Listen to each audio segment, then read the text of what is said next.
Tree sword की attack power बहुत ज्यादा नहीं थी। लकड़ी होने के कारण वो ना बहुत शार्प थी और ना ही उसमें कोई स्पेशल एनहेंसमेंट था, लेकिन ये दुश्मन के लिए एक कभी खत्म ना होने वाला झंझट बन जाती है।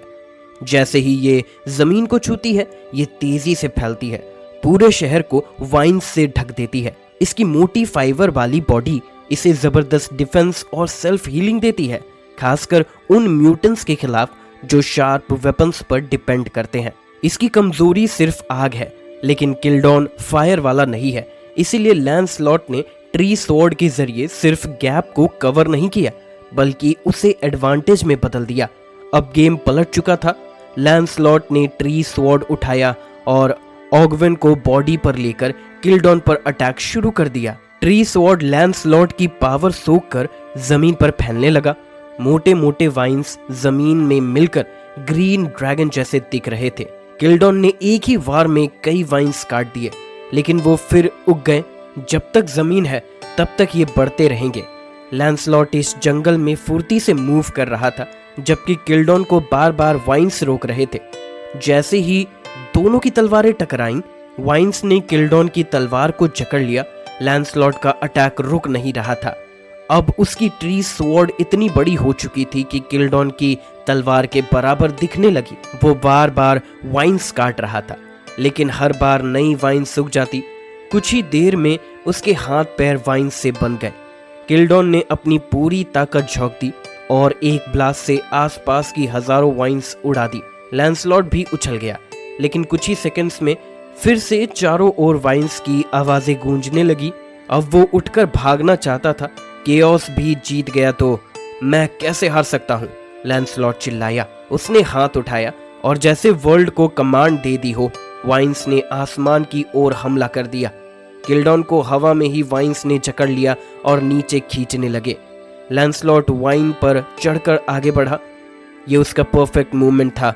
किल्डॉन ने वाइन्स फाड़ने की कोशिश की, लेकिन जितना फाड़ता उतना ही उलझता जाता। लैंसलॉट ऊपर पहुंचा और उसकी स्वॉर्ड सैकड़ों मीटर लंबी हो गई।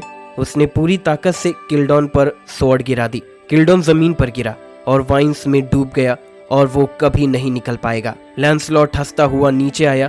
ये उसका होम ग्राउंड था और यहाँ वो राजा था। भले ही किल्डॉन फिजिकली स्ट्रांग था, लेकिन यहाँ उसकी सुपर पावर्स रुक गई थी।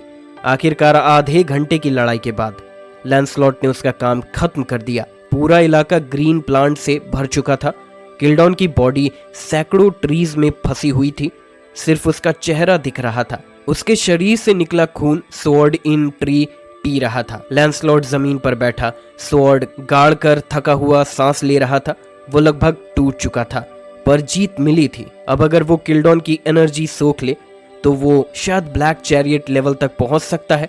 तब वो मर्लिन जैसे पावरफुल नाइट से मुकाबला कर सकते हैं। लेकिन किंग आर्थर, उसके बारे में सोचना भी बहुत दूर की बात है।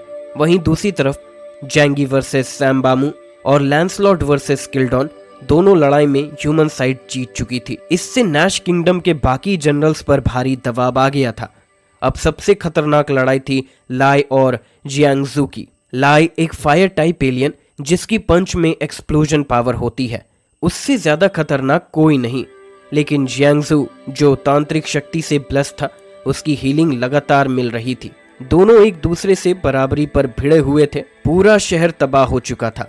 नैश देश के जनरल लाई का सामना हो रहा था तांत्रिक मास्टर जुएगो से, जियांगजू से। आसपास की सड़कों पर एकदम सन्नाटा छा गया। जियांगजू से आसपास की सड़कों पर एकदम सन्नाटा छा गया। दोनों इतने हाई लेवल ताकत रखने वाले एलियन थे कि एक मीडियम साइज शहर को पल भर में तबाह कर सकते थे। लड़ाई के मैदान में अब कोई जिंदा चीज नहीं बची थी। लाश और सिर्फ जली हुई जमीन और काली धूल थी। लाई के लाल बाल थे और उसके हाथों से आग की लपटें निकल रही थी। उसकी पंच इतनी फियरी थी कि जो भी उसके घूंसे का शिकार होता जलकर फट जाता। ये एबिलिटी यूज क्लोज कॉम्बैट में बड़ा एडवांटेज देती थी। अंडरटेकर तक को उससे कांटेक्ट करना अवॉइड करना मुश्किल हो गया। मगर अंडरटेकर के शरीर के चारों ओर एक गोल्डन डिवाइन लाइट थी।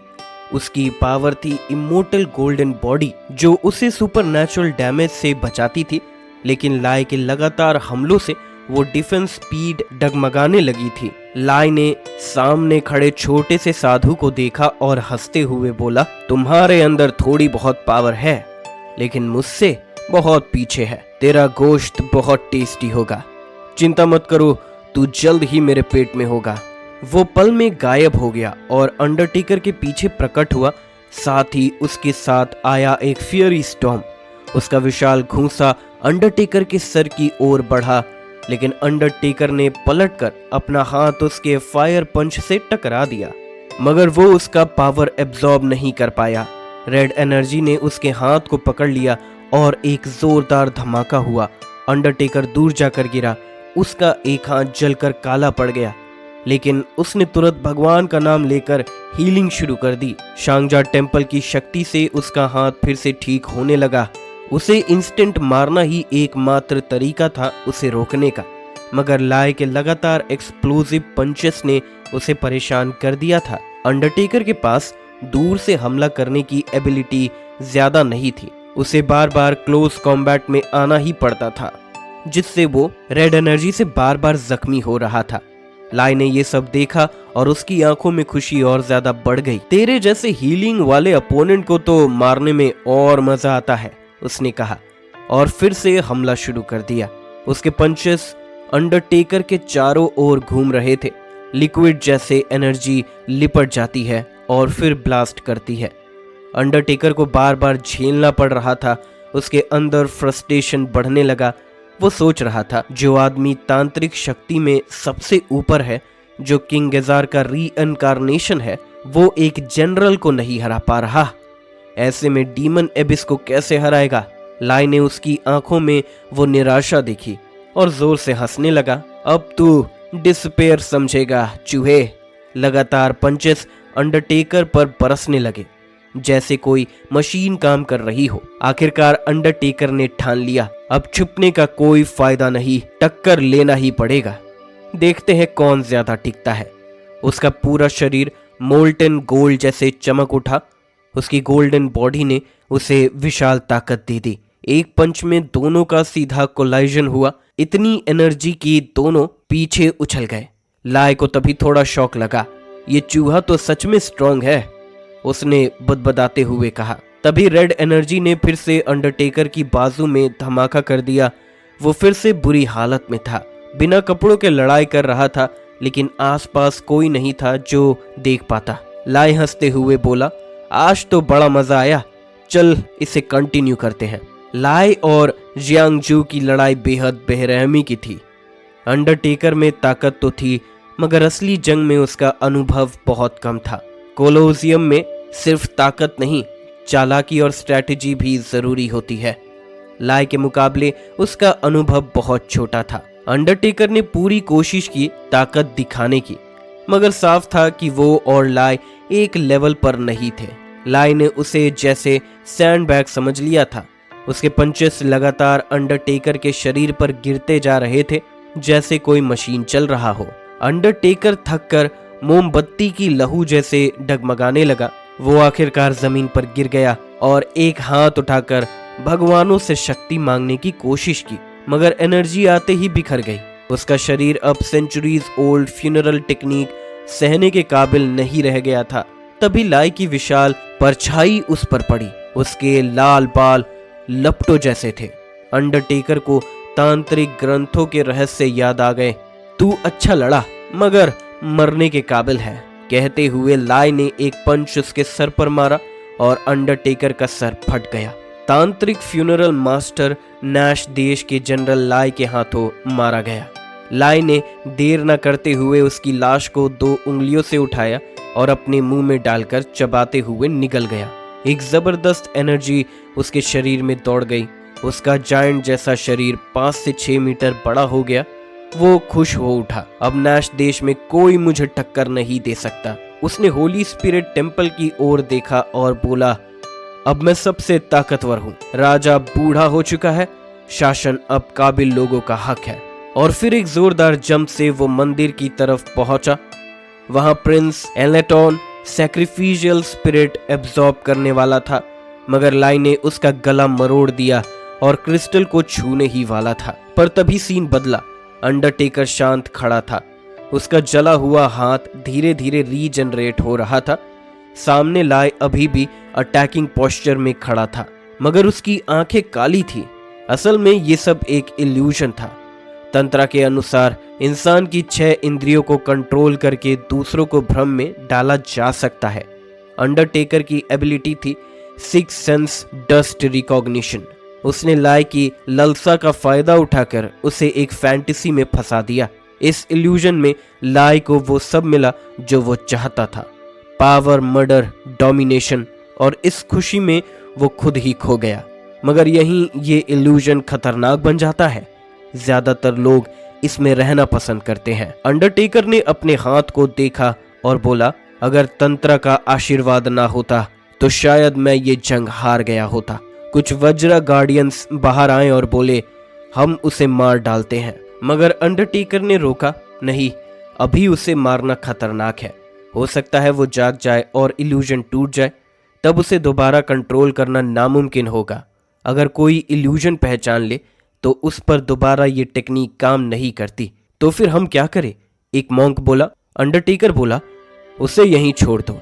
जब तक वो खुद ना समझे कि ये सब बस इल्यूजन है, वो लौट नहीं पाएगा। सभी ने उसे प्रणाम किया और धीरे धीरे वहां से चले गए। अंडरटेकर ने एक नजर उस विशाल शरीर पर डाली, उसे उठाया और नैश देश की अंधेरी खाई में ले जाकर गहराई में छोड़ दिया। सर्कुलर कॉरिडोर पर गाओ चेंगकोंग का रास्ता नैश देश के जनरल काना हुए ने रोका। वो एक विशाल सफेद सेंटोर था, जिसके सर पर मुड़े हुए सींग और कंधे पर अजीब सी स्पेयर स्वॉर्ड थी। ऊपर से 2 धारी तलवार जैसे और नीचे आधा हिस्सा गन हैंडल जैसा। ये हथियार काटने और छेदने दोनों के लिए परफेक्ट था।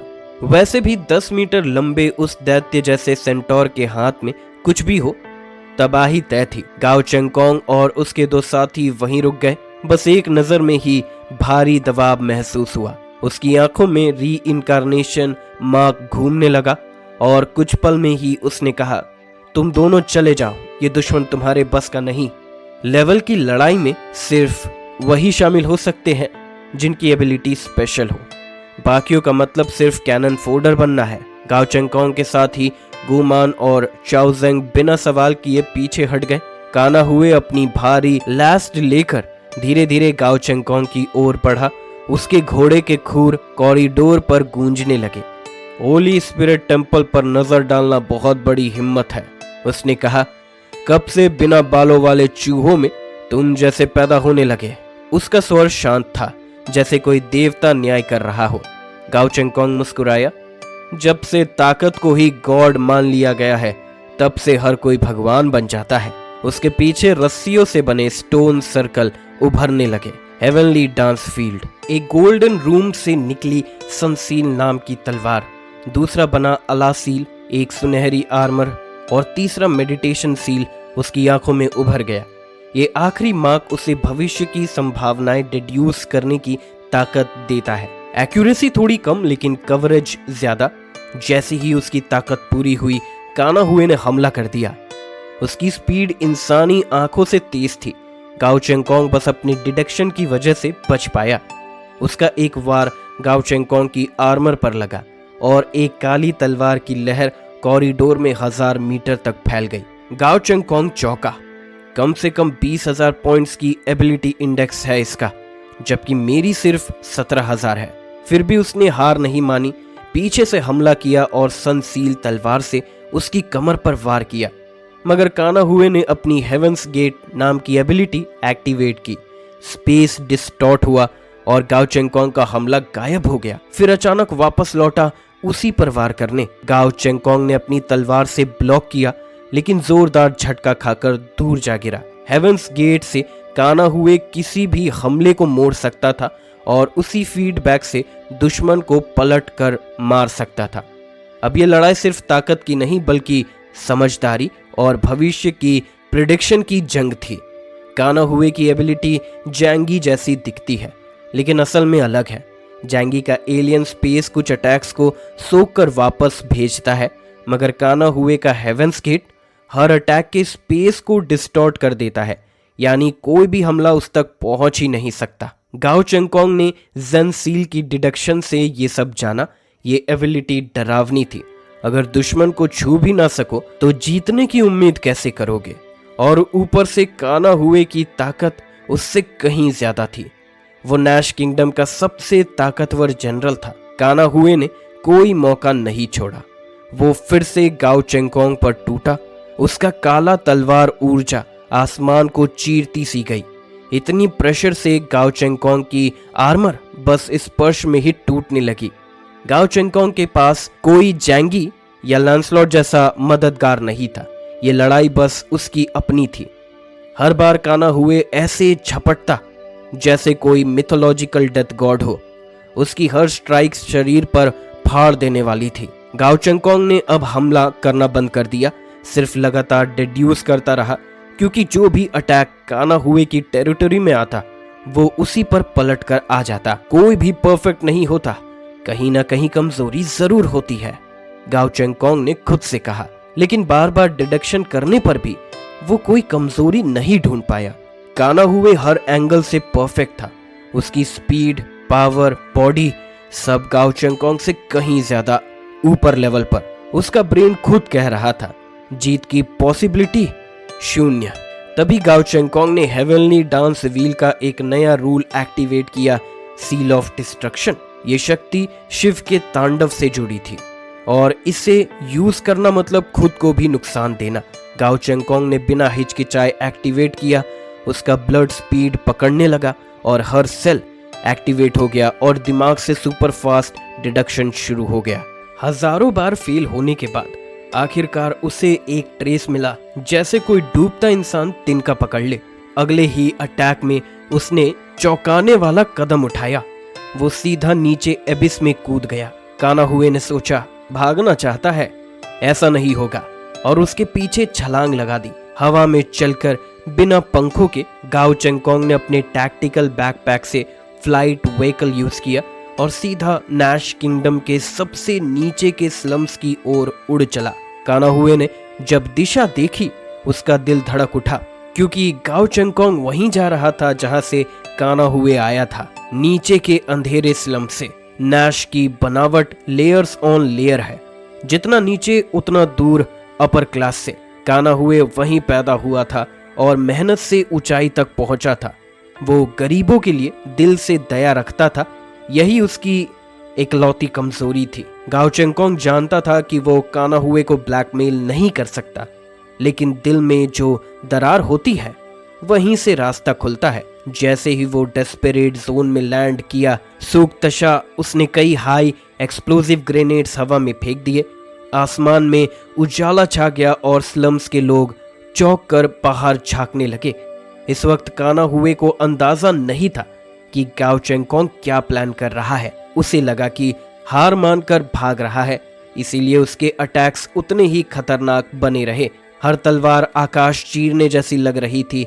गाओ चेंगकोंग हर बार किसी तरह मौत के मुंह से खुद को खींच रहा था। आखिरकार जब वो सिविलियन एरिया पहुंचा तो सीधा आम लोगों के घरों में घुस गया। वहां 3 आई ट्राइब के लोग हर तरफ थे, जिससे काना हुए की लार्ज स्केल एबिलिटी बेकार हो गई। अब उसे समझ आया कि गाओ चेंगकोंग आम लोगों को ढाल बनाकर भागना चाहता है। नीच कीड़ा, काना हुए ने गुस्से से बोला। काना हुए गरजा, उसने चिल्लाकर कहा, सभी लोग इस जगह से दूर चले जाएं। लेकिन 3 आई ट्राइब की भीड़ में गाओ चेंगकोंग आसानी से छुप सकता था। काना हुए ने पहले लोगों को हटाना चाहा ताकि बाद में खुलकर हमला कर सके, पर गाओ चेंगकोंग का इरादा कुछ और था। उसने मुस्कुराकर देखा और सीधा एक युवा लड़के की तरफ झपटा जो हैरानी से उसे देख रहा था। गाओ चेंगकोंग ने उसका कॉलर पकड़ा और हाथ में एक मिस्टिक टैटू दिखाया, पपेट सील। ये किसी को टेम्पररी पपेट बना सकता था। लड़के का शरीर अचानक उसके कंट्रोल में चला गया। गाओ चेंगकोंग ने उस पपेट बने लड़के को उठाकर काना हुए की तरफ जोर से फेंका, जैसे कोई छोटा कीड़ा पहाड़ से टकराए। काना हुए ने झटपट उसे पकड़ा, लेकिन तभी उसका गुब्बारे की तरह फूल गया। लड़का गुब्बारे की तरह फूल गया। एक जोरदार धमाका हुआ। काना हुए की हथेली जल गई, पर उसे इतना फर्क नहीं पड़ा। फर्क पड़ा उस बात से कि उसका एक ट्राइब मेंबर मर गया था। मर जा नीच कीड़े, वो चिल्लाया। पर जैसे ही उसने ऊपर देखा उसकी आंखें चौड़ी हो गई। गाओ चंगकोंग ने पूरे स्लम एरिया में आग और तबाही मचा दी थी।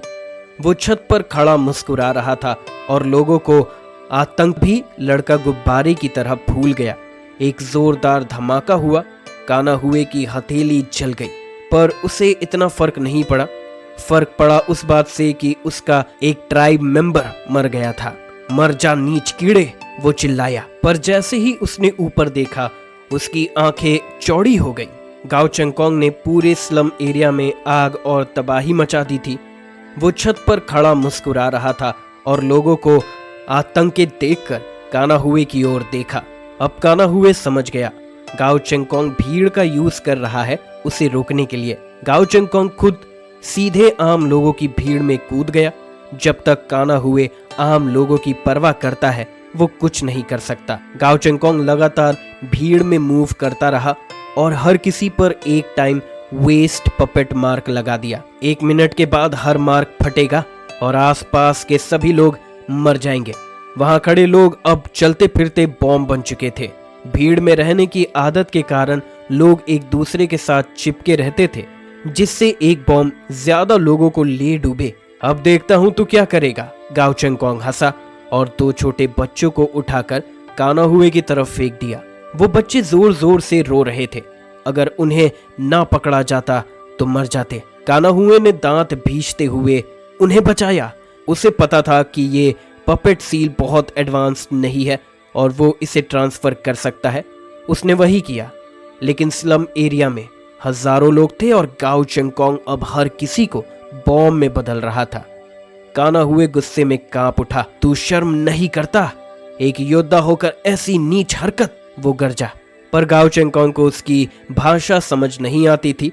उसके लिए मकसद ज्यादा जरूरी था और अगर उसके लिए लोगों की जान जाती है तो वही सही। भीड़ में एक और इंसान फटा, उसके साथ साथ कई और मरे। चीखें गूंज उठी। लोग पागलों की तरह दौड़ने लगे भीड़ की ओर, क्योंकि उन्हें लगता था भीड़ में ही सुरक्षा है। गाओ चंगकोंग यही चाहता था, सब इकट्ठा हो जाएं ताकि मरने वालों की संख्या बढ़े। एक एक करके दर्जनों ब्लास्ट हुए। कुछ ही मिनट्स में सैकड़ों लोग मारे गए। दृश्य इतना भयानक था कि काना हुए गुस्से में कांप उठा। नैश एक शांत देश था जहां सालों से कोई युद्ध नहीं हुआ था और जमीन पर हो रहे विनाशकारी हालत उनके लिए किसी बुरे सपने से कम नहीं था। गाओ चंगकोंग द्वारा 3 आइड लोगों का निर्दय पूर्वक कत्लेआम काना हुए को किसी राक्षस से कम नहीं लगा। उसके गले से गुस्से की दहाड़ निकली और वो चाहता था कि अभी इसी वक्त गाओ चंगकोंग को अपने भाले और तलवार से चीर डाले। लेकिन सामने हो रही थी अपने ही लोगों की तबाही। 3 आइड लोगों ने कभी ऐसा मंजर नहीं देखा था। शांति में जीने के बाद अपने ही लोगों का खून देखकर वे चीखे, चिल्लाने लगे और पागल होने लगे। काना हुए अकेला सब कुछ कंट्रोल नहीं कर पा रहा था। ऊपर की सरफेस पर आर्मी तैनात थी और नीचे हेल्प करने के लिए कोई सोल्जर तक मौजूद नहीं था। एक्सप्लोजन्स रुकने का नाम ही नहीं ले रहे थे। सैकड़ों मारे जा रहे थे और कई तो भगदड़ में ट्रैम्पल हो रहे थे। काना हुए समझ गया कि अगर उसने कुछ नहीं किया तो गाओ चंगकोंग पूरा अंडरग्राउंड सिटी तबाह कर देगा। वो हवा में उड़ा और अपनी 5 सेंसेस से उन लोगों को ढूंढने लगा जिनके अंदर पपेट मार्क था। फिर वो उन मार्क्स को अपने अंदर ट्रांसफर करता गया।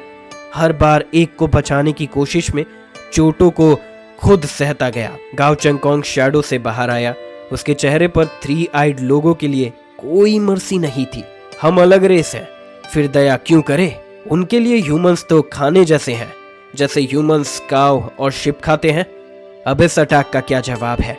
उसने सैकड़ों पपेट्स काना हुए की तरफ भेजे और पास आते ही सब एक्सप्लोड हो गए। सैकड़ों 3 आइड मारे गए। काना हुए उन्हें मार सकता था पर अपने लोगों पर अटैक नहीं कर सका। उसकी एक हिचकिचाहट उसे ब्लास्ट के बीच ले गई। ब्लड से लथपथ वो जमीन पर गिर गया। गाओ चंगकोंग उसे फाइट करने का मौका नहीं दे रहा था। काना हुए अपने लोगों की जान की कीमत पर अपनी स्ट्रेंथ नहीं दिखा सकता था। गाओ चंगकोंग की टैक्टिक बहुत क्लेवर थी। और इफेक्टिव भी। वो पपेट मार्क्स लगाता गया और काना हुए को उन्हें सेंस करके क्लीन करना पड़ता। थोड़े थोड़े डैमेज उसके बॉडी में जमा होते रह रहे थे। जल्द ही गाओ चेंगकोंग एक इक्वल फाइट कर सकता था। जनरल, अपनी लाइफ बचाओ या अपने लोगों की। काना हुए लाइटनिंग की स्पीड से दौड़ रहा था, पपेट मार्क्स को अपने अंदर लेकर फिर गाओ चेंगकोंग के पीछे भागता। वो अब दोनों चाहता था, अपने लोगों की जान और गाओ चेंगकोंग की मौत। गाओ चेंगकोंग सरप्राइज हो गया उसकी स्पीड और डिटर्मिनेशन देखकर, लेकिन तब तक जो वो चाहता था अचीव कर चुका था। छोटे छोटे डैमेज से काना हुए की स्ट्रेंथ धीरे धीरे कम हो रही थी। गाओ चेंगकोंग एक छोटा गोल्डन माउस बनकर स्लम में घूमता और पपेट मार्क्स छोड़ता गया। बचाना हार्ड है लेकिन मारना इजी है। काना हुए की आर्म्स सुन्न होने लगी। वो समझ गया अगर ऐसा ही चलता रहा तो वो खुद मर जाएगा, पर वो अपने लोगों को यूं मरते नहीं देख सकता था। उसका ब्लड बॉईल करने लगा। गाओ चेंगकोंग को भागते देख वो गरजा और अपनी जायंट स्पेयर स्वॉर्ड फेंक दी। वो सीधे मिसाइल की तरह गाओ चेंगकोंग की तरफ गया। स्पीड इतनी फास्ट कि एयर फाड़ दी। गाओ चेंगकोंग डॉज नहीं कर सका। उसने एक्वेरियस सील से डिफेंड करने की कोशिश की। जैसे ही अटैक टकराया, एक्वेरियस में क्रैक्स आ गए और आखिरकार वो क्रैश हो गया। गाओ चेंगकोंग हजारों मीटर दूर जा गिरा और कई घरों को भी तबाह कर दिया। काना हुए गुस्से में अपने 4 होव से ग्राउंड पर स्टॉर्म करता हुआ उसकी तरफ भागा। ब्लैक चैरियट क्लास की पावर गाओ चेंगकोंग जैसे व्हाइट चैरियर के लिए बहुत ज्यादा थी। गाओ चेंगकोंग ब्लड से लथपथ पड़ा था, स्पेयर से बुरी तरह घायल।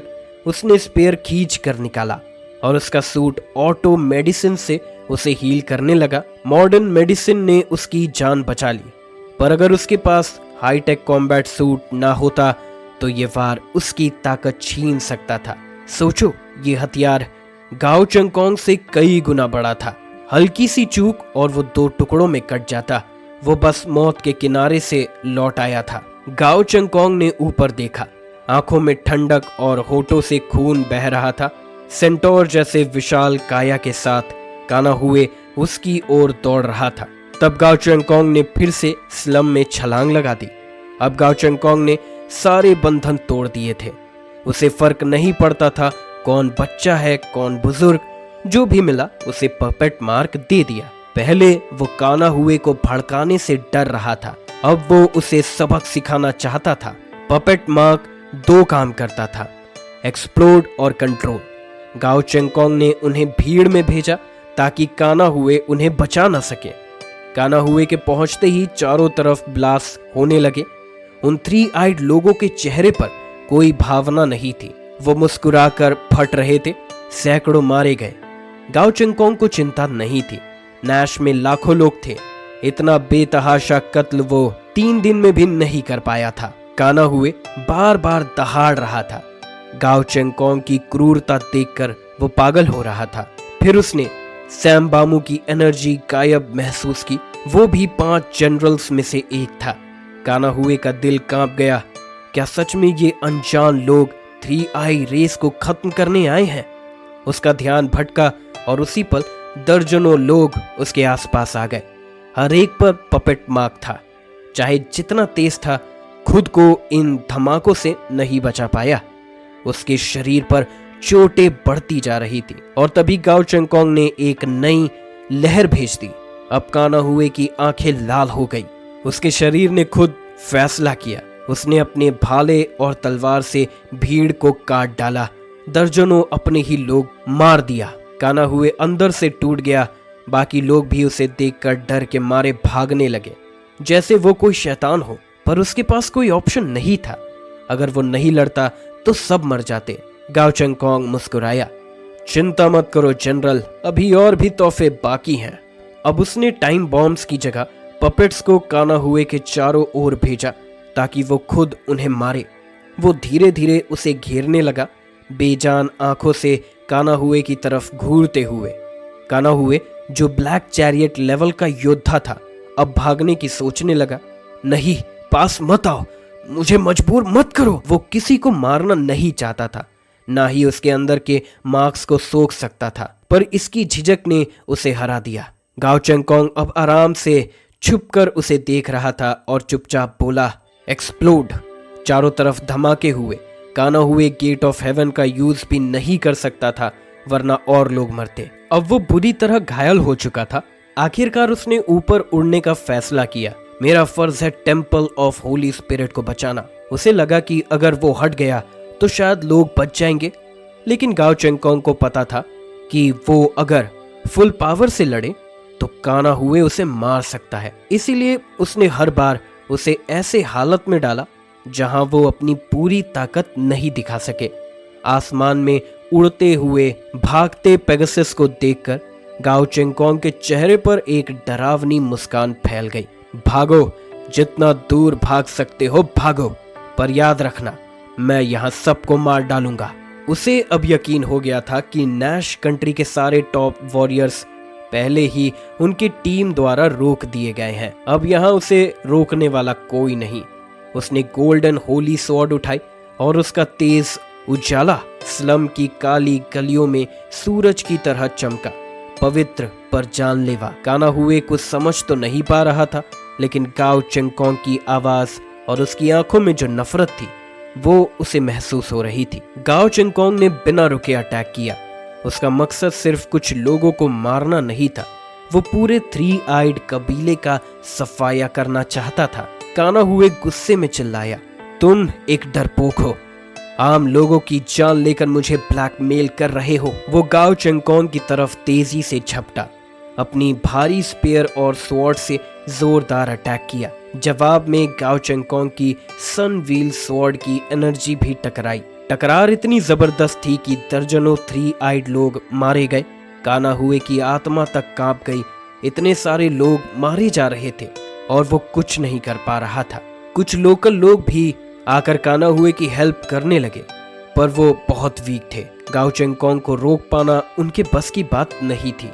एक सोल्जर ने कहा, जनरल, अगर यूं ही चला तो सब मर जाएंगे, आपको भी सिविलियंस पर वार करना पड़ेगा। काना हुए का चेहरा कांप गया। उसने अपने हथियार कस लिए, लेकिन क्या वो वाकई अपने लोगों को मार सकता था? उसकी आत्मा लड़खड़ा गई। गाओ चेंगकोंग के अटैक्स बढ़ते गए और अब वो ह्यूमन बॉम्ब्स की तरह 3 आइड लोगों को काना हुए की तरफ भेज रहा था।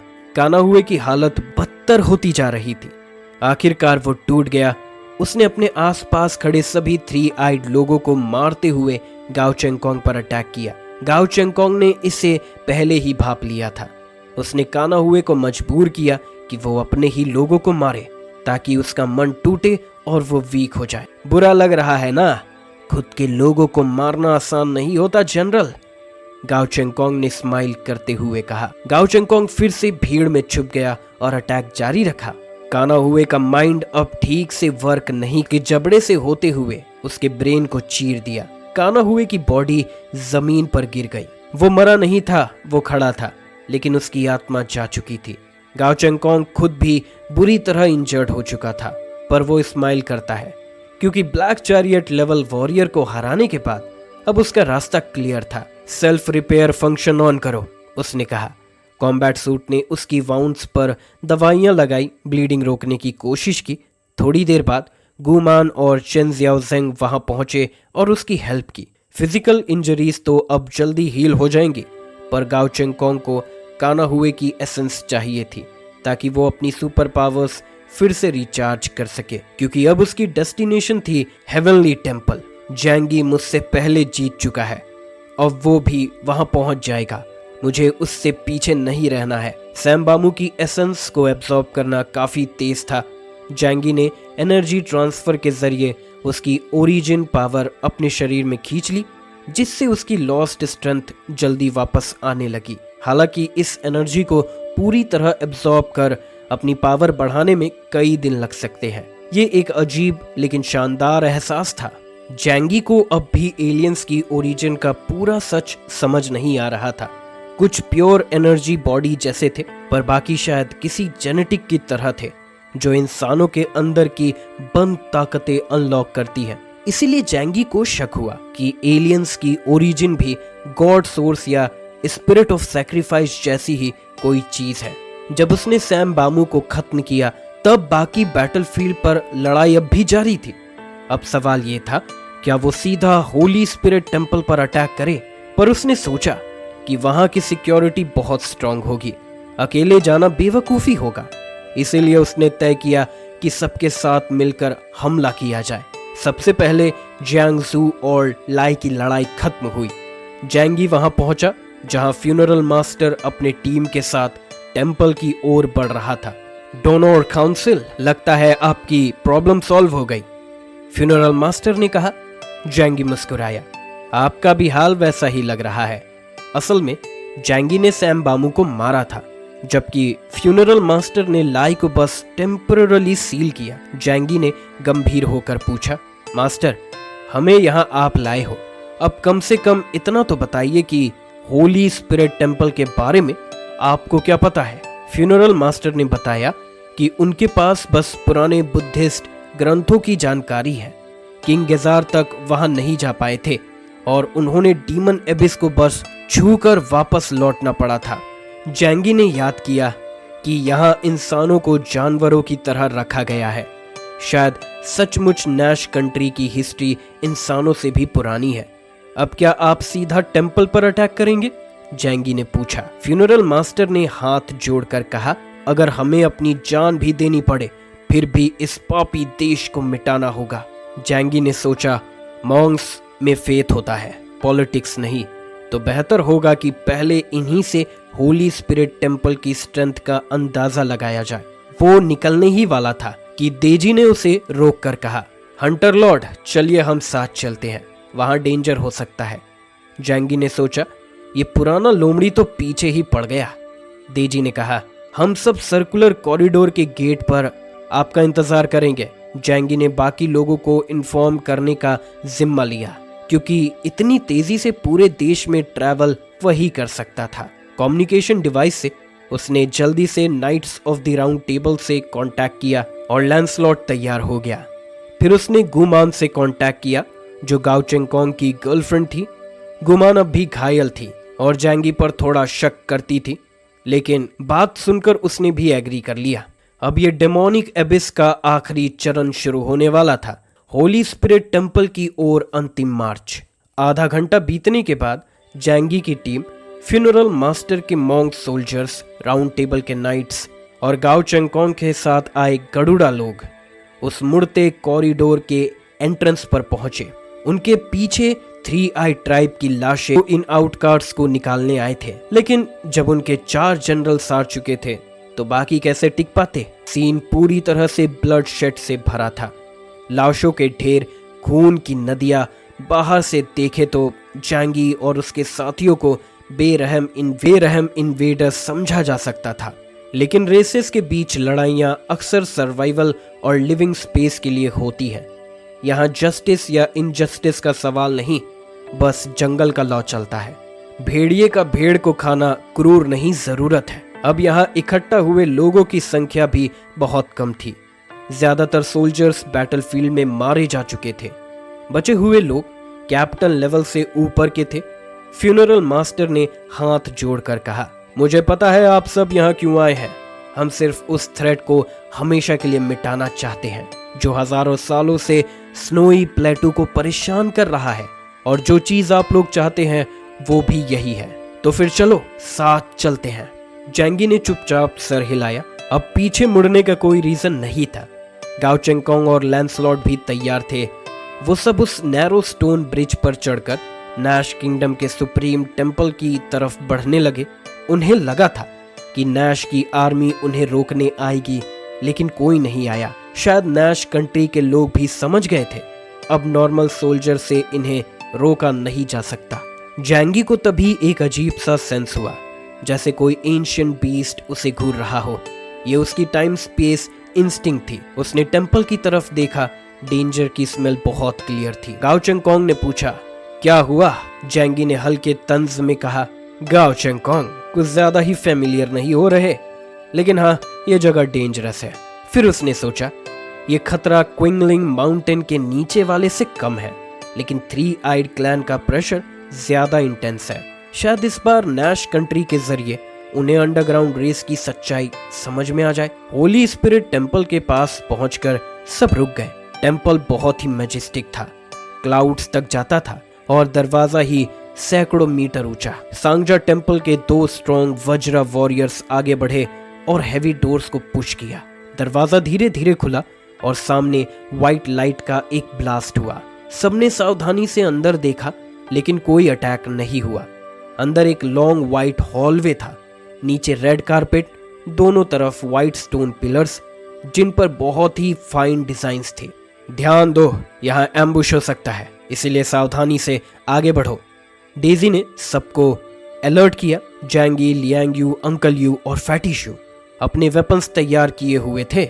जैंगी की आंखों में ब्लर लाइट चमकी और उसने सब कुछ निश्चित और उसने ट्रैकिंग ऑफ ऑल थिंग वाली एबिलिटी से पूरे हॉलवे को स्कैन किया। करीब दर्जन भर लोग उस साइलेंट हॉल में धीरे धीरे आगे बढ़े, लेकिन कोई 3-eyed सोल्जर नहीं दिखा। आखिर में वो एक और मैसिव डोर तक पहुंचे। उसके सामने एक जायंट सिल्वर आर्मर पहने कुर्सी पर बैठा था। उसका बॉडी फ्रेम बहुत ही बल्की था, यहाँ तक कि अंकल यू से भी ज्यादा। उसका हेलमेट ट्विस्टेड हॉर्न वाला था, आंखें गहरी और इंटेंस, बाकी चेहरे लाइट की वजह से शैडो में था। सिर्फ एक नजर ने ही सब पर जबरदस्त प्रेशर डाल दिया। जैंगी ने अनजाने में निगल गया। ये प्रेशर उसने पहले कभी महसूस नहीं किया था। लैंसलॉट ने कहा, क्या ये लास्ट गार्डियन है? सब अलर्ट हो गए।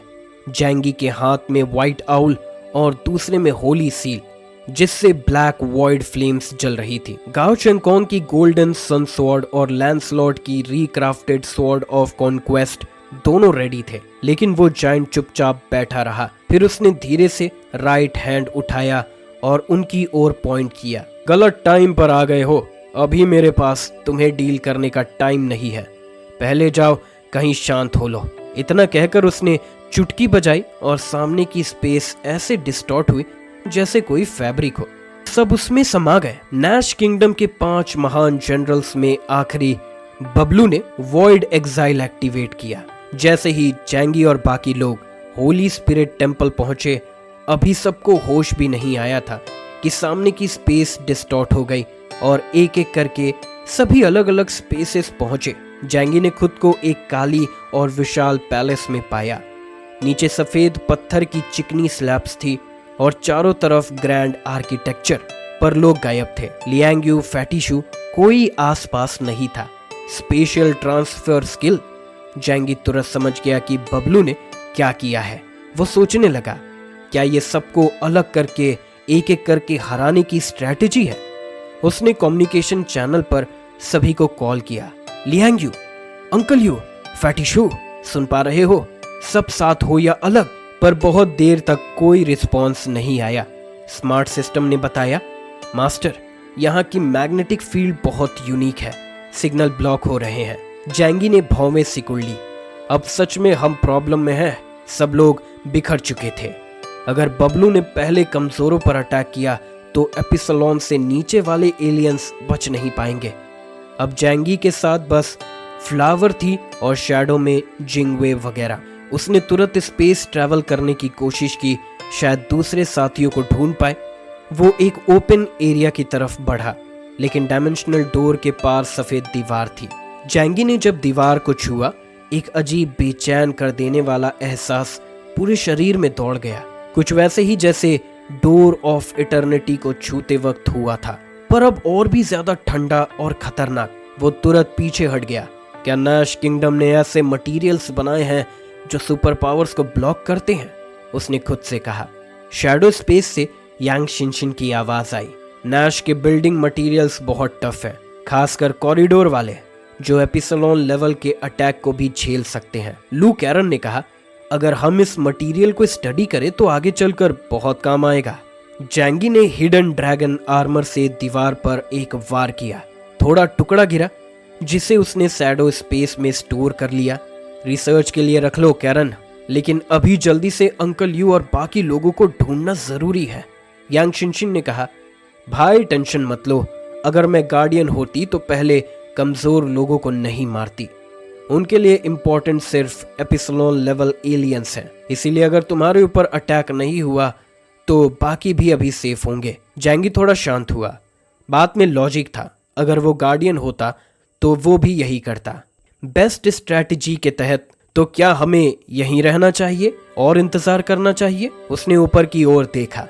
सैकड़ों मीटर ऊंचा सफेद गुंबद, चारों ओर बस सफेदी। अगर सिग्नल भी ब्लॉक है और स्पेस ट्रैवल काम नहीं कर रहा तो हमें धीरे धीरे ही सबको ढूंढना होगा। शिनशिन ने सुझाव दिया। भाई, सामने के दरवाजे से निकलो और हर बार जब रास्ता बने तो राइट टर्न लेते जाना। होली स्पिरिट टेम्पल इतना विशाल था कि 3 आई ट्राइब के कोई भी जाइंट इसमें आसानी से खो जाए, तो इंसानों की तो बात ही क्या। जैंगी के लिए ये एक मेज बन गया था। सभी अपने अपने रास्ते और साथियों को ढूंढने की कोशिश कर रहे थे। यांग शिनशिन ने सलाह दी, जब कोई क्लू ना हो तो बस एक डायरेक्शन में लगातार चलते रहो, कभी ना कभी एग्जिट मिल ही जाएगा। जैंगी ने सर हिलाया और उसी लॉजिक पर आगे बढ़ा। खुशकिस्मती से इस एरिया में स्पेस ट्रैवल तो काम कर रहा था, पर वो खास मटेरियल वाली दीवारों को पार नहीं कर पा रहा था। कुछ ही देर में वो एक सफेद भारी दरवाजे तक पहुंचा। अपनी ताकत से उसे खोल पाना मुश्किल था, पर फ्लावर ने बब्बर शेर जैसे आकार में बदलकर दरवाजे को खोला। जैंगी तेजी से अगले रूम्स की ओर बढ़ा। कई रूम्स को पार करते हुए उसने देखा कि कुछ कमरे खाली थे, कुछ में बड़े फर्नीचर और दीवारों पर ऊंची सजावटें थी। तभी एक अजीब सी एनर्जी पूरे टेम्पल में फैल गई। जैंगी, फ्यूनरल मास्टर, लैंसलॉट और बाकी टीम मेंबर्स ने भी उस वेव को महसूस किया। एक ऐसी ताकत जो आत्मा तक को अपनी ओर खींच ले। Source of God. जैंगी को ये फीलिंग बहुत अच्छी तरह पहचान में आई। क्या ये वही ट्रेजर है? उसने सोचा। पर इतनी आसानी से? सोर्स ऑफ गॉड एक की फंक्शन वाली चीज है। सैक्रिफाइस स्पिरिट जितनी पावरफुल नहीं, ऐसे में नैश किंगडम उसे ट्रेजर की तरह क्यों रखेगा? संभावना ये भी थी कि किसी ने गलती से वो ट्रेजर रूम खोल दिया हो। शिनशिन ने अलग नजरिया रखा। अगर वो गार्डियन इतना चतुर है कि हमें अलग अलग कर दे, तो वो कभी सोर्स ऑफ गॉड के आसपास नहीं भेजेगा। शायद ये कोई ट्रैप है। शायद वो चाहता है कि हम टाइम वेस्ट करें और आपस में लड़े। जैंगी ने गहराई से सोचा और कहा, अब और जानकारी नहीं है, इसीलिए हमें फिलहाल उसी डायरेक्शन में बढ़ना चाहिए। जब ये सिग्नल मिला है तो शायद बाकियों को भी मिला हो। यही मौका है साथ आने का। जैंगी और फ्लावर तेजी से उस डायरेक्शन में बढ़े। कुछ और रूम्स को पार करते ही उन्हें एक दरवाजा मिला जो आधा खुला था। कोई हमसे पहले पहुंच चुका है। जैंगी ने हथियार संभाले और कॉशियसली अंदर गया। फ्लावर भी साथ थी। अंदर एक जाना पहचाना चेहरा मिला। लाल चोगा, नंगे पैर, लंबे बाल। फ्यूनरल मास्टर यहाँ मिला नहीं था। फ्यूनरल मास्टर के पास न सिर्फ 20,000 पॉइंट की ब्लैक चैरियट लेवल पावर थी, बल्कि उससे ऊपर के शांगजा टेम्पल के कंटिन्यूअस फेथ पावर भी मिलती थी। मतलब जब तक उसे फटाक से हराया ना जाए, वो लगभग अमर बना रहता है। पास ही डेजी और बाकी मोंग टाइप एलियंस एक हाई प्लेटफॉर्म को घूर रहे थे, जहां एक कांच के बॉक्स में हल्के पीले रंग का चमकता क्रिस्टल था। Source of God. क्या नैश कंट्री ने इस चीज को बस ऐसे ही रखा है? जैंगी चौंका। आसपास ऐसे ही कई प्लेटफॉर्म्स थे, कुछ पर फॉसिल्स, कुछ पर वेपन्स और एंशिएंट आर्मर। तो ये एक शोरूम है, royal collection. Source of God बस उनके लिए एक कलेक्शन आइटम थी। क्या 3 आई ट्राइब को नहीं पता कि इससे एपिसलोन लेवल की पावर हासिल की जा सकती है? जैंगी और फ्लावर की एंट्री ने फ्यूनरल मास्टर, देजी और बाकी लोगों का ध्यान खींच लिया। देजी बस सोर्स ऑफ गॉड लेने ही वाला था, पर जैंगी को देखकर सतर्क हो गया। लॉर्ड केओस, तुम लेट हो गए। हमने ये पहले ढूंढ लिया, देजी बोला। जैंगी शांत रहा। लेट नहीं हुआ, एकदम सही टाइम पर आया हूँ। उसके पीछे एक विशाल छाया इंसानी आकार में उठी और फिर एक डोर बन गई। उस डोर से होकर क्योंगडा और पाजी फैमिली के लोग अंदर आए। उनकी नजरें सीधे सोर्स ऑफ गॉड पर थी और उनके वेपन सीधे देजी की टीम पर टारगेट कर रहे थे। हालांकि वो नैश कंट्री में थे, पर अब 3 आई ट्राइब से डील करनी थी। लेकिन पाजी और याशांग लांगताई के बीच के दुश्मनी कोई नहीं भूल पा रहा था। इसीलिए क्योंगडा कभी नहीं चाहेगा कि डेजी जैसे दुश्मन को ये चीज मिले। डेजी ने लपकने की कोशिश की पर जैंगी ने व्हाइट आउल दिखाया। बेवकूफी मत करना। मौज जैसी डरावनी एनर्जी के बीच डेजी जड़ हो गया। जैंगी ने ताना मारा, तुम कब से डिसीजन लेने लगे? मतलब साफ था, यहाँ सिर्फ वही और फ्यूनरल मास्टर इस सोर्स पर हक जता सकते थे। फ्यूनरल मास्टर ने शांत नजर से देखा, फिर हाथ जोड़कर बोला, अब आपस में लड़ा बहुत कुछ पाया है, अब कुछ सांगजा टेम्पल को भी देना चाहिए। जैंगी बोला, मैं किसी की जिम्मेदारी लेकर आया हूँ। ये चीज मुझे दिखी है तो ये मेरी डेस्टिनी है। तुम्हारी बुद्धिस्ट टीचिंग तो कहती है कि जो डिजर्व करता है उसे दो। तो अब मॉन्क काउंसिल की सेंस ऑन गन्स भी क्लीन नहीं रही। थ्री आइड क्लैन के खिलाफ वो एक थे, पर आपस में दोस्ती नहीं थी। जैंगी की पाजी फैमिली से मिली मिशन थी कि सांगजा टेम्पल को डीमन एबिस के नीचे और पावरफुल होने ना दिया जाए, और सबसे बड़ा कारण उसे खुद भी सोर्स ऑफ गॉड चाहिए था। उसकी टीम में लू कैरन, लियांग यू और यांग शिनशिन जैसे टॉप टैलेंट्स थे जिनकी एबिलिटीज डेल्टा लेवल पर अटकी थी, पर अगर वो एपिसलोन तक पहुंचते तो उनकी पावर में धमाका हो सकता था। अब के हालात में जैंगी अकेला टीम को खींच रहा था। सिर्फ शिनशिन, जोकीर, यांगमी और लू कैरन जैसे लोग ही सच में बैटलफील्ड में मदद कर पा रहे थे। फ्यूनरल मास्टर ने धीरे से सांस ली। दानवीर, तुम मोह में फंसे हो। उसकी आंखों में दया थी, पर कुछ और भी जो छू जाता था। उसकी नजर ने ही जैंगी को एक पल के लिए खोस दिया। फिर अचानक उसकी आंखें खुली। सामने सफेद छत, वो दृश्य जाना पहचाना लगा, पर दिमाग में सब कुछ धुंधला था। नीचे कुछ सॉफ्ट और वार्म था। वो लेटा हुआ था। कुछ सेकंड बाद याद आया, ये उसका घर है, यूलू कम्युनिटी। हेवनली सी सिटी की 24th फ्लोर पर उसका 3 कमरों का अपार्टमेंट। जैंगी उठकर बैठा। दिमाग थोड़ा भारी था। कई अजीब लेकिन सुंदर मेमोरीज मन में थी, पर धीरे धीरे गायब हो रही थी। सपनों की तो यही खासियत होती है, जागते ही सब उड़ जाता है। साइड में सनशाइन खिड़की से अंदर आ रही थी। मैं अब जाग गया हूँ या अब भी सो रहा हूँ, पर दुनिया तो खत्म हो चुकी थी ना। क्या ये सब एक सपना था? उसने खुद को पिंच किया। दर्द हो रहा है, मतलब सपना ही था, पर ना जाने क्यों दिल में एक लॉस सा फील हुआ, क्योंकि उस ड्रीम में बहुत कुछ था। कुछ बेहद खूबसूरत लम्हे और कुछ लोग जो उसके साथ बहुत वक्त के थे।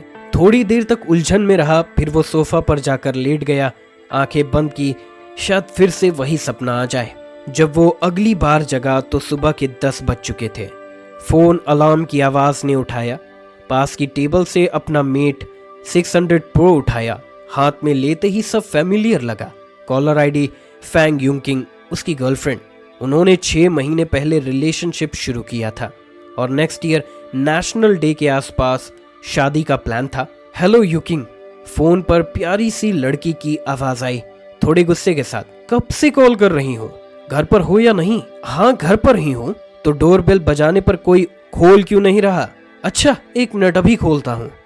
वो तेजी से स्लीपर्स पहनकर डोर की तरफ भागा। डोर खुला। बाहर एक नाजुक सी लड़की सफेद ड्रेस, गुची शूज और चैनल बैग के साथ खड़ी थी। फैंग यूकिन। उसके पीछे थी उसकी बेस्ट फ्रेंड लिंग कैनिन, जो थोड़ी कम सुंदर थी लेकिन बेहद अच्छी इंसान थी और हमेशा से जैंगी की दोस्त भी बनी रही थी। दोनों लड़कियां ढेर सारे सामान के साथ घर में आई। चप्पलें उतारते हुए बदबदाई, वीकेंड पर हॉट पॉट का प्लान था और तू अभी तक सो रहा है? कोई कितना जगाए, उठता ही नहीं। जैंगी मुस्कुराकर बोला, माफ करना, कुछ ज्यादा ही सो गया। दोनों ने बात को इग्नोर किया और किचन में जाकर सब्जियां धोने लगी। जैंगी लिविंग रूम में सोफा पर बैठा था। यूकिंग उसे किचन का काम करने नहीं देती थी। वो मानती थी कि अगर लड़के रोज किचन में जाएं तो लोग मजाक उड़ाते हैं। उसने पीछे देखा। यूकिंग और कैनिन एप्रन पहनकर सब्जियां धो रही थी। वो सीन उसे बहुत खूबसूरत लगा, लेकिन एक अजीब सी फीलिंग आई, जैसे ये सब रियल नहीं, कोई हल्का सा सपना हो। उसे वो ड्रीम फिर याद आया। ड्रीम जिसकी डिटेल अब धीरे धीरे फीकी पड़ रही है। कुछ देर बाद कैनिंग हॉटस्पॉट निकाल लाई। दोनों लड़कियां हंसते हुए सामान सजा रही थी, लेकिन जैंगी का मन कहीं और था। यूकिंग ने पूछा, आज तुम इतने चुप क्यों हो? सब ठीक है? कुछ नहीं, बस एक अजीब सपना आया था। जैंगी बोला, क्या सपना? बहुत लंबा, जैसे कई साल बीत गए हो। दुनिया एंड हो गई थी और सब जगह बर्फ थी। हम सरवाइव करने की कोशिश कर रहे थे। कैनिंग बोली, एंड ऑफ द वर्ल्ड वाला सपना? ये तो शॉर्ट वीडियोस में बहुत दिखता है। यूकिंग हंसकर बोली, मैं भी उस ड्रीम में थी। जैंगी ने कहा, हाँ हम साथ थे, शादी के बाद भी साथ रहते थे। लेकिन उसके मन में उस ड्रीम की कुछ और औरतें घूमने लगी जिनके बारे में वो यूकिंग को नहीं बता सकता था। लंच के बाद वो सब एक नए मूवी देखने निकले। लिफ्ट 18th फ्लोर पर रुकी। एक लड़की अंदर आई, ब्लैक स्वेटर, चश्मा और एक फेमिनिन प्रेजेंस। उसे देखते ही जैंगी का दिल तेज धड़कने लगा। वो थी जोकीर, जो उसके ड्रीम में उसकी पार्टनर थी। लेकिन अब वो कुछ नहीं बोला। नीचे उतरकर वो लोग वेस्ट फेंकने गए। कॉम्प्लेक्स के बाहर सब कुछ नॉर्मल था। लोग चेस खेल रहे थे, बच्चे खेल रहे थे, कोई कुत्ता लेकर घूम रहा था। सब कुछ रियल लगा। फिर भी जैंगी को लग रहा था जैसे वो किसी डबल वर्ल्ड में जी रहा हो, एक जो अभी है और एक जो उसने ड्रीम में देखा। यूकिंग ने माथा छूकर कहा, तुम्हें फीवर नहीं है, फिर भी इतने डिस्टर्ब्ड क्यों हो? जैंगी धीरे से बोला, वो सपना इतना रियल था जैसे मैं सच में वहां था। पर फिर खुद को याद दिलाया, उसके पास एक अच्छा घर है, एक प्यारी गर्लफ्रेंड, स्टेबल लाइफ। फिर भी न जाने क्यों उस ड्रीम वर्ल्ड की याद उसे अब भी खींच रही थी। फैंग यूकिंग ने जैंगी की आंखों में देखकर पूछा, तो बताओ, तुम्हें यहाँ अच्छा लगता है या ड्रीम में? जैंगी ने बिना झिझक स्माइल करते हुए कहा, बिल्कुल यहाँ की लाइफ रियल है। फैंग यूकिंग उसका हाथ पकड़कर पार्क की ओर भागी। हर तरफ स्प्रिंग थी, लोग अपने पेट्स के साथ वॉक कर रहे थे। सब कुछ परफेक्ट लग रहा था। लेकिन तभी आसमान से एक आवाज गूंजी, भाई जैंगी, ये सब इल्यूजन है, उठ जाओ, तुम जैंगी हो, यांग शिनशिन के डियर ब्रदर। अगले ही मोमेंट उसकी आंख खुल गई। ना फैंग यूकिंग, जैंगी के गालों पर आंसू थे। बिना नोटिस किए वो रो पड़ा। फ्यूनरल मास्टर ने कहा, तुमने इतनी स्ट्रॉन्ग विल पावर दिखाई, शायद तुम बुद्धा बनने के लायक हो। असल में 6 डस्ट की टेक्निक लोगों को एक परफेक्ट इल्यूजन में ट्रैप कर देती है। लेकिन जैंगी ने खुद को उससे बाहर निकाल लिया। लेकिन ये सिर्फ विल नहीं थी, उसने पहले ही शिनशिन से एक रूल एरो लगवाई थी, जो तभी एक्टिवेट होती जब वो इल्यूजन में फंसता। उसी एब्सोल्यूट एबिलिटी ने उसे शॉक देकर रियलिटी में वापस लाया, क्योंकि उस ड्रीम में यांग शिनशिन नहीं थी और वही उसकी ट्रू रियलिटी थी। उसने कहा, थैंक यू मुझे वो सब दिखाने के लिए। भले ही वो सब फेक था, वो मेरे अधूरे हिस्सों को भर गया। फिर उसका फेस सख्त हो गया। लेकिन तुमने मुझ पर अटैक किया है और मैं ये ऐसे ही नहीं छोड़ूंगा। फ्यूनरल मास्टर ने कहा, मैं तुम्हें बस सील करना चाहता था, मुझे पता है तुम लुओ से कांटेक्ट में हो। जैंगी बोला, अच्छा है, कम से कम तुम ये जानते हो। इसके बाद उसने एक साइड इशारा किया और मुयान की शैडो स्पेस से एक औरत निकली। Long hair, silent smile, motherly wives वाली लियो रुआन। फ्यूनरल मास्टर उसे देखकर शॉक्ड रह गया। वही औरत जिसने उसे एक आदमी बनाया था, उसकी फर्स्ट और ट्रू लगने वाली लव। उसने सिर्फ एक वर्ड कहा, आओ। लियो रुआन उसकी तरफ देखी, स्माइल की, लेकिन फिर जैंगी की तरफ टर्न हुई और उसकी आर्म्स में समा गई। फ्यूनरल मास्टर शेक हो गया, उसका फेस वाइट पड़ गया। वो सोच रहा था, क्या वो मेरी नहीं थी? मैंने उसे जीत लिया था, तो फिर वो उसके पास क्यों गई? जैंगी ने रुयान को अपनी आर्म्स में टाइट पकड़ लिया और स्माइल करते हुए बोला, कैसा लगा ये गिफ्ट जो मैंने तुम्हें दिया? मैं भूल गया था बताना, ये औरत मेरी प्लानिंग का पार्ट थी। वो वही करती है जो मैं बोलूं। तुम सोच रहे हो कि उसने तुमसे प्यार किया, लेकिन असल में वो ब्लिज़र्ड सिटी में ऐसे हजारों मर्दों को एंटरटेन कर चुकी है। ये उसका प्रोफेशन है। हर वर्ड फ्यूनरल मास्टर के दिल में हैमर की तरह गिरा। लियो रुआन, जिससे उसने एक मर्द होने का मतलब सीखा, वो सिर्फ एक पैसों के लिए बिकने वाली औरत थी। गुस्से में उसका ब्लड मुंह से बाहर आ गया। उसने फिंगर उठाई, आंखों में बहुत गुस्सा। ये माफ करने जैसा नहीं है। जब जैंगी 6 डस्ट रिकॉग्निशन से जगा तो उसने तुरंत फ्यूनरल मास्टर पर एक स्पिरिचुअल अटैक किया। किसी को उसी की ट्रीटमेंट देना, क्या ये बेस्ट रिवेंज नहीं? फ्यूनरल मास्टर और जैंगी के बीच सुपर पावर इंडेक्स में 2000 पॉइंट का फर्क था, लेकिन असली फर्क माइंडसेट में होता है। फ्यूनरल मास्टर को हमेशा डर और रिसर्च का सब्जेक्ट माना जाता था। जैंगी ने उसके लिए एडवांस में एक केयरफुल प्लान बनाया था। उसे पता था कि वो बुद्ध मॉन्क की तरह विल पावर नहीं रखता, इसीलिए उसने पहले से ही यांग शिनशिन से रूल्स एरो एक्टिवेट करवा ली थी और यही उसकी असली स्ट्रेंथ थी, अपनी लिमिट को एक्सेप्ट करना और पहले से रेडी रहना। लेकिन क्या फ्यूनरल मास्टर, जो एक प्राउड और प्योर आदमी था, जैंगी के ट्रैप को झेल सकता था? लियू रुआन को जैंगी की बाहों में देखकर फ्यूनरल मास्टर का दिल टूट गया। गुस्से में उसने खून उगल दिया। जैंगी जानता था कि किसी भी मर्द के लिए ये सबसे बड़ा हिट होता है कि उसकी पहली औरत किसी और की प्लानिंग का हिस्सा निकले। वो साथ थी, लेकिन सिर्फ एक टास्क की तरह। फ्यूनरल मास्टर की आंखें लाल थी। उसने अपनी स्पिरिचुअल ट्रेनिंग भूलकर वायलेंट अटैक शुरू कर दिया, पर जैंगी ने सोन लोंगशेंग की 3000 डायमेंशनल गेट्स एक्टिवेट कर दी और उसके हर अटैक को निगल लिया। जैंगी मन ही मन मुस्कुराया। जैसे सोचा था वैसे ही हुआ। जिस दिल से पावर आती है, अगर वही टूट जाए तो पावर भी गिरती है। जैंगी ने एक हाथ में लियू रुआन और दूसरे में बाई शियाओ लेकर अटैक करना जारी रखा। हर एक सीन फ्यूनरल मास्टर को और अनस्टेबल बना रहा था। जैंगी ने मजाकिया अंदाज में कहा, इतना गुस्सा? अरे भाई, मैं तो बस तुम्हारी वाइफ का ख्याल रख रहा हूँ। फिर लियू रुआन की तरफ देखकर पूछा, तो बताओ कैसा था वो? रुआन ने अपनी रोल समझी। उसने ठंडे आवाज में जवाब दिया, उसका परफॉर्मेंस बहुत वीक था। हर बार मुझे गाइड करना पड़ता था। माफ करना, तुम्हारी साइज भी छोटी है और तुम मुझे सेटिस्फाई नहीं कर पा रहे थे। हर वर्ड फ्यूनरल मास्टर के दिल में। जैंगी ने बाई शो से खाली जगहों पर फायर किया और फ्यूनरल मास्टर की बॉडी को वॉइड स्पीयर में लपेट लिया। अब वो पास था, उसके अंदर जीने की इच्छा कम हो गई थी। आखिरकार उसका गोल्डन डिफेंस टूट गया और वो पूरी तरह से एक्सपोज होकर जैंगी और रुआन के सामने आ गया। फ्यूनरल मास्टर के कपड़ों में सेल्फ रिपेयर की क्षमता नहीं थी। जब वो हार मान चुका था, जैंगी के अटैक से उसके कपड़े फट गए।